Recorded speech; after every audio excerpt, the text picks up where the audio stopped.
ถ้าก็อยากจะเนี่ยบ้านข่อยบ่พักน้ำบ่เมนบ่พักโอ้พักได้เฮือนได้แต่เด่นแล้วก็ได้เฮือนเลยเฮาใจเลยเฮามีเหือมีแห้งอยู่ในตู้เนาะปลูกสร้างเอาใหม่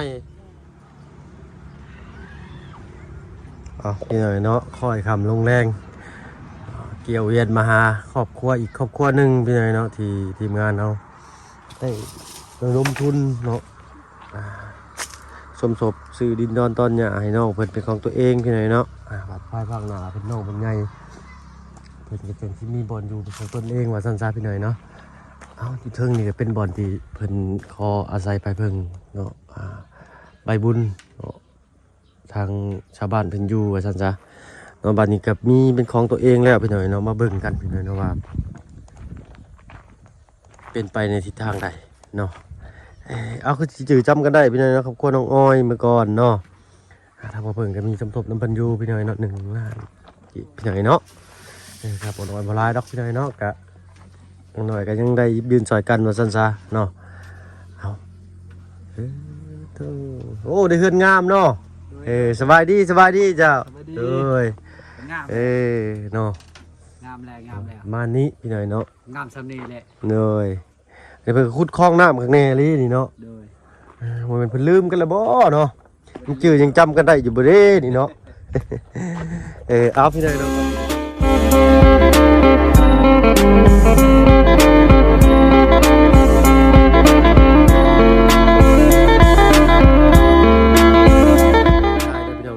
กับทักทายสบายดีผู้ใหญ่ใจดีเหล็ก FC เบิร์ดทุกท่านที่เข้ามาหับมาชมช่อง YouTube บ่เพิ่งเคยไลฟ์คือเก่าบ่ฝั่งไทยฝั่งลาวแล้วก็ทั้งฝั่งต่างประเทศจะยินดีต้อนรับเข้าสู่ช่อง YouTube บ่เพิ่งเคยไลฟ์เช่นเคยพี่หน่อยเนาะพี่และมื้อนี้ก็อยู่พี่เนาะส่งห้วยพระสันซานะก็เป็นเฮือนประตู7 ปีพี่หน่อยเนาะอันนี้เฮือนไผนี่เฮือนแบ่เป็นคอกแบ่เพิ่นพี่หน่อยเนาะแบบแบบกระทัดรัดว่าซั่นซะสบายดีเด้อเจ้าสบายดีน้องอ้อยสบายดีทั้งอันแม่น้องอ้อยเพิ่นพี่หน่อยเนาะเฮ็ดพากันเฮ็ดพี่เชื่อพี่เลอนี่นะถ้าก็อยากจะเนี่ยบ้านข่อยบ่พักน้ำบ่เมนบ่พักโอ้พักหยังพี่หน่อยเนาะเอาคอมเมนต์เข้ามาเบิ่งพี่หน่อยเนาะจะพักหยังเมื่อก่อนพักอีหุ่มบ่จักพักอีหุ่มก็บ่แม่นพี่หน่อยจะพักหยังอยู่บ้านบ่เพิ่งตะกี้ที่มีแต่อยู่ในกลางบ้านนี่เนาะชวนพากันอันลกถิ่มพรเป็นน้ำบนน้ำเนี่ยมีพักยังบ้านเดินนี่พักขี้ปลาเนาะพักขี้ปลาบ่ทางบ้านลูกนี่เอิ้นพักสมกระดังขมเนาะแกงสิเขียดน้อยโอ้ชมนิดนึงติดคมแปลมแซ่บตัวนี้นะ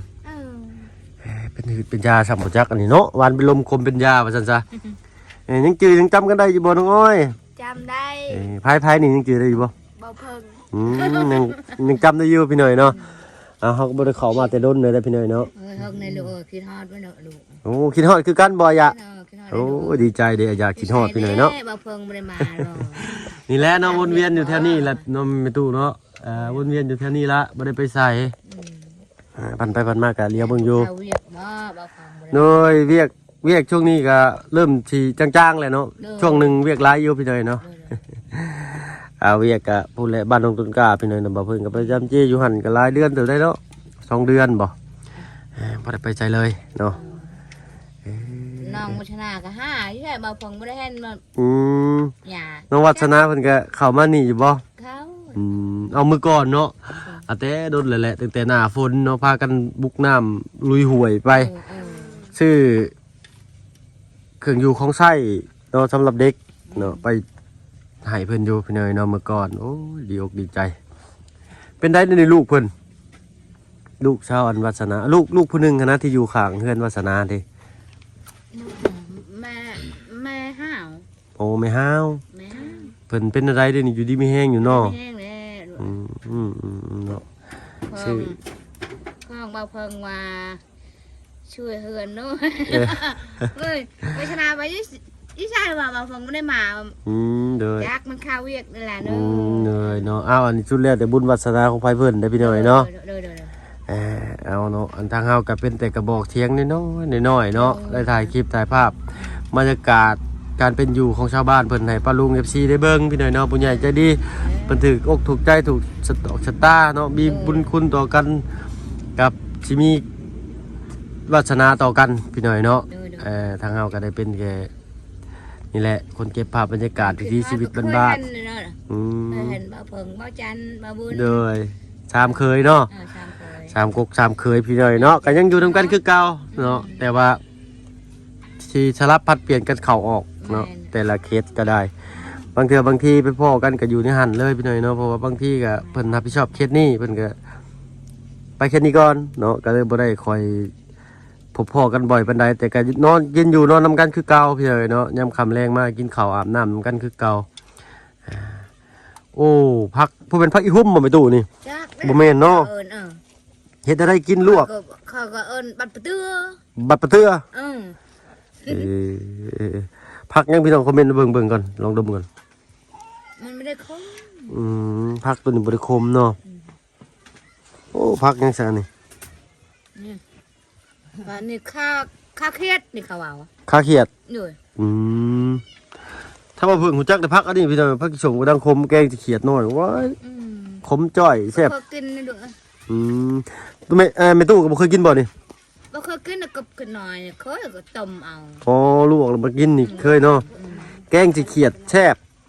แกงสิเขียดน้อยเนาะโอ้ยแซ่บคือหยังนี่เอามากินนี่คือว่าเห็นน้องย้อยเพิ่นย่างมาโดยโอ้สะอาดเนาะบ้านสองเงินซานลาวเกี้ยงกวางอลีอันนี้เนาะ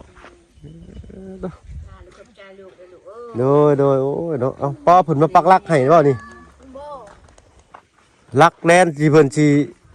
เฮ็ดถนนได้นี่ตามเบิ่งนี่พี่น้อยเนาะเพิ่นนี่ปักแลนอยู่นี่เพิ่นสิเฮ็ดถนนบ่เบิ่งก่อนพี่น้อยเนาะ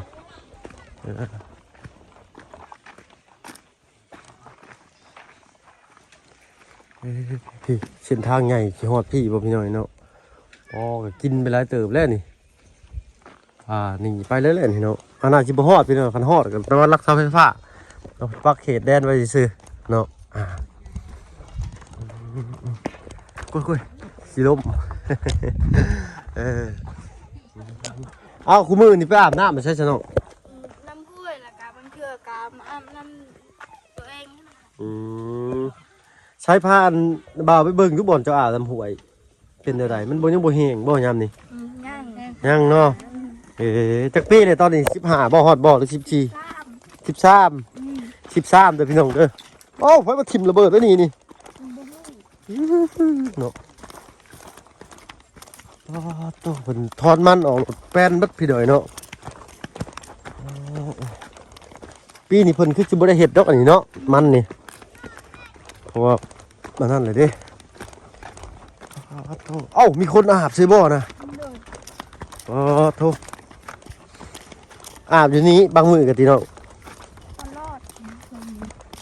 อาบตลอดป้าลุมนั่นนี่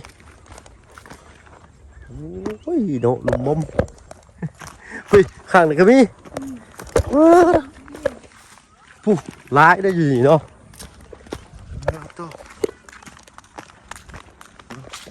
ประมาณนี้พี่หน่อยเนาะอาบน้ำอาบใน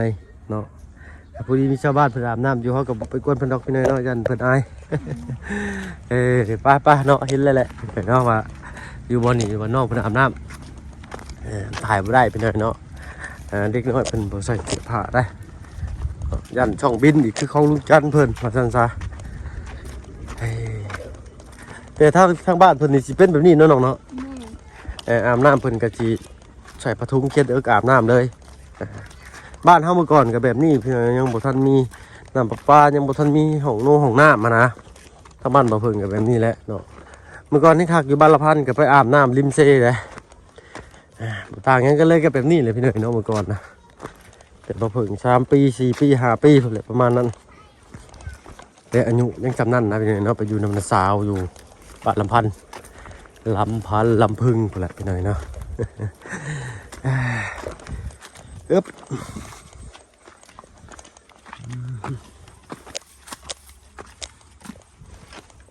ต่ออันนี้เป็นห้องครัวเล่าพี่หน่อยเนาะ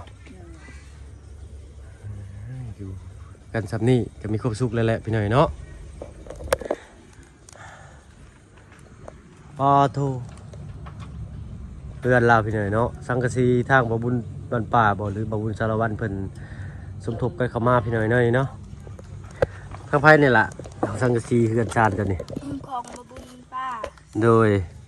แต่ก็มีของไผอีก บ่มี โอ้มีแต่ของบ่บุญบ้านป่าเพิ่นพี่หน่อยสมทบมาทางบ่บุญก็ว่าสิเข้ามาแหละแต่ว่าพอแล้วเนาะก็เลย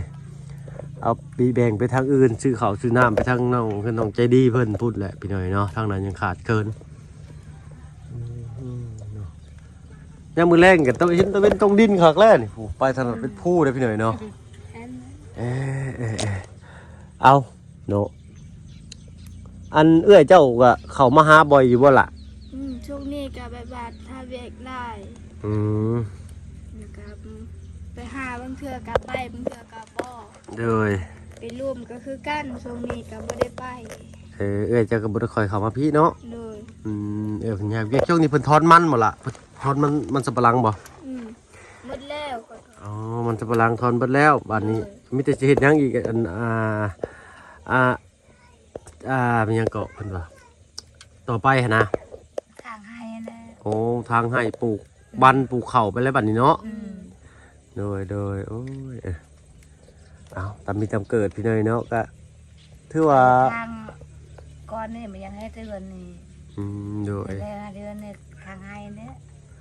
โดยทางน้องอ้อยได้ไปทางแล้วบ่ล่ะ ยัง มีจักห้องนอนเฮือนเจ้านี่ หนึ่ง ห้องนี้เนาะ เลย อันนี้เป็นห้องโถงใหญ่เลยพี่เนยเนาะเบิ่งขออนุญาตส่องเบิ่งจักหน่อยเด้อพี่น้องเด้อไผเฮ็ดให้พอจะเฮ็ดเองบ่ล่ะโอ้เพิ่นนี่มีฝีไม้ลายมืออยู่เด้พี่เนยเนาะเอาสำนี้เลยไปตู้ไอ้เนาะสำนี้ใหญ่โอ้ก็ลุกคนลุกวินหัวบ้านอยู่ได้อีกจักปีโอ้เขาแล้วยังร้ายอยู่พี่เลยเนาะซื้อเอาบ่แม่นี่ เลยเขาให้หมดแล้ว เขาให้เบิดเลยปีหนึ่งได้จักชอบปีหนึ่งละ บู๊ ปีละ8กระสอบโอ้กินเนี่ยลูกลาย3 บาทนี่เนาะเอาหาเงินหาคำมาก็ซื้อเอาเราก็ได้โอ้อันนี้เป็นบ่อนนั่งเย็นว่าซั่นซะนั่งงามคำงามแรงพี่น้องเนาะซอยบ่อยู่นี่แหละเอาเนาะประมาณนี้พี่น้องเนาะพี่ดินเพิ่นก็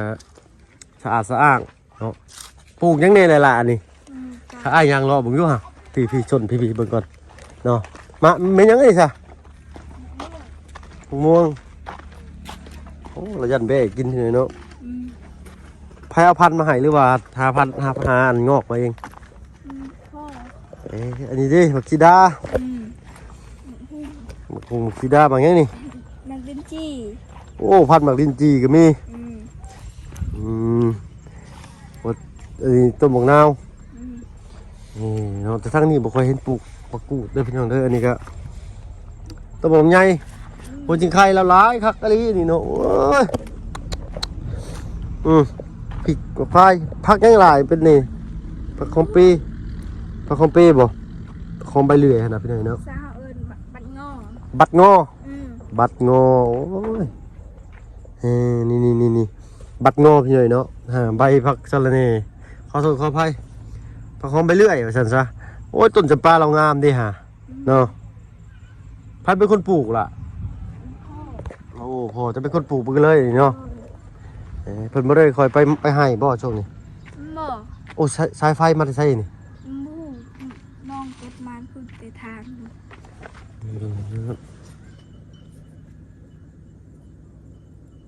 สายไฟสายอินเทอร์เน็ตใช้ยังหั่นนะพี่น้อยเนาะนี่สายไฟสิบ่แม่นปานนี้กระเตาเนาะมื้อนี้เนาะ กระเตาแดดแห้ง มื้อนี้กระเตาลึมื้อนี้เนาะตัวพี่น้อยเนาะคือว่าเพิ่นก็ก้าวมาได้หลายเติบเด้วิเฮือนซานบ้านช่องเนาะเพิ่นสร้างชาพัฒนาขึ้นมาให้เพิ่นได้หินนี่ก็ไปหายอดแถวภูแล้วมานี่เนาะแถวห้วยแถวหยังนี่ได้นี่เนาะเอาพี่น้อยเนาะมื้อแรกนี่มีเมนูหยังนี่คือผักหลายแท้แม่ตู้เฮ็ดจุ่มผักบ่นี่เห็ดกระเปียก เฮ็ดข้าวเปียกต้มข้าวเปียกนี่ าวเปียกเส้นนี่บ่ บ่ ข้าวเปียกข้าว เก่านี่แหละเก่า โดยเนาะเอาเนาะทางเอาก็คือสิได้เวลาสมมาพระควรก็สิขอตัวลำลาไปทางอื่นก่อนพี่น้องมาแวะเวียนเยี่ยมยามเบิ่งเรียนแอนน้ำน้องอ้อยเนาะบ่ได้พ่อเราแต่ดนเลยนี่เนาะยันว่าลืมกันแล้วบ่จักยังเนาะ บ่ลืมแล้ว เนาะเอา คนมาตู้ก็คิดฮอดแล้วคือกันลานนั่นแหละ โอ้ดีใจไปตู้คิดฮอดเนาะเอาพี่น้อยเนาะเฮาก็อยากช่วยเพิ่นเต็มที่อะไรพี่น้อยเนาะแต่ว่าตามจิตใจศรัทธาของผู้ใหญ่เพิ่นพี่น้อยเนาะแล้วแต่ดูบุญวาสนาน้องเพิ่นนํพี่น้อยเนาะเฮาก็พากันเข้ามาถ่ายทำเบิดสุผู้ทุกคนเลยได้พี่น้อยเนาะบุญวาสนาน้องเพิ่นได้สำนี้เฮาก็บ่ว่าแล้วพี่น้อยเนาะเฮาก็สำนี้ก็ดีใจแล้วเนาะน้องเนาะ เลย มีดินเป็นของตัวเองบุญไผมาสามารถไล่เฮาไป เลย ง่ายบนอื่นได้บัดเนาะเอ้าตั้ง ไม่ได้ บ่าว เหือนไม่ได้เหือนได้แต่เด่นแล้วก็ได้เหือนหน่อย เฮา ใจเลย เฮามีเหือมีแห้งอยู่ในตู้เนาะ เลย ปลูกสร้างเอาใหม่ เลย โอ้ในตู้แล้วก็เกือบขาดของบ่เพิ่งก็ขาดพี่หน่อยเนาะ ขาด ขาดต้องแน่งอยู่ขาดทากะลีนี่ฮะสิชนเข้าขึ้นไปตู้อะไรไปตู้ไว้ทั้งร้านแต่บ่มีเงินซื้อเกือบละบาทนี่เอาขอบใจทั้งน้องอ้อยแล้วก็ไปตู้เวลาเนาะไปแล้วไปตู้สบายดีทั้งน้องอ้อยนำพี่หน่อยเนาะไปพี่น้องไปเอาสำนี้น้องเพิ่นก็ดีใจแล้วไปตู้เพิ่นว่าเนาะโอ้ดีใจกว่าได้เฮือนอีกแล้วอะเนาะว่าอะไรดินนี่ก็เป็นชื่อของเจ้าของเป็นชื่อของบุคคลและบัดนี้เนาะอันนี้เพิ่นก็เป็นเฮือนเก่าประตูเก่าเพิ่นเนาะก็สิมาเอาไปเฮ็ดชั้นสร้างบนใหม่อีกบนที่ไหนดินต้นหญ้าเพิ่นเองเนี่ยเนาะเพิ่นมาก